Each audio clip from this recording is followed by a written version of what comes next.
Well, whether you eat a plant or an animal, it is still violence.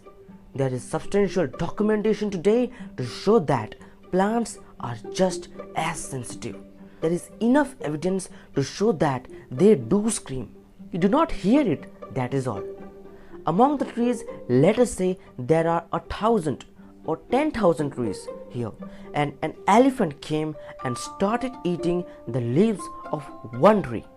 This tree will immediately send messages to all the other trees of its species that is being eaten like this. Within minutes, if the elephant goes to the other trees, all the trees would have produced a certain amount of poisonous material in their leaves. When the elephant tries to eat the leaves, they taste bitter, so it will not eat them. They are that sensitive. Whether you pluck a fruit or vegetable or cut an animal and eat it, everything is cruel. It is just that we must do it with some sensitivity, only to the extent that is necessary. You should drop this idea of being a foodie. We must all eat food, otherwise it will be cruel to our own body. But becoming identified with food is not right, because that means we will indulge, not just nourish ourselves. As a life, we have a right to nourish ourselves. This is how the food cycle is in the world. But we have no right to take another life wantonly just for pleasure. We have no business doing that.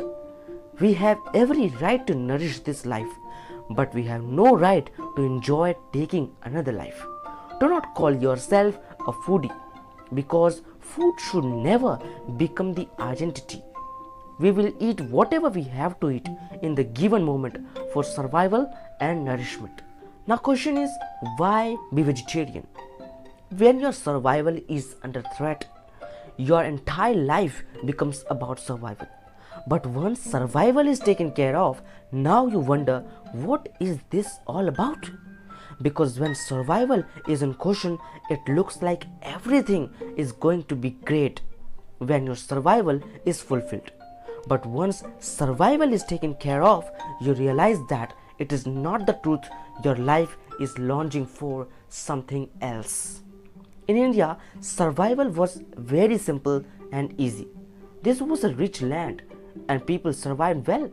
Because of that, they started looking inward, and nearly 70% of the country's population was always actively spiritual. Turning inward was an important part of their life. Because of this, when they turned inward, they realized that what they eat matters. If you just want to be all beefy brown, then you can eat a lot of meat and just grow muscles and fight with each other. But if you are looking at how to become sensitive to life and be able to perceive things beyond what is considered normal perception, then what you put into this system becomes very important. Those who observe the nature of their own bodies naturally became vegetarian.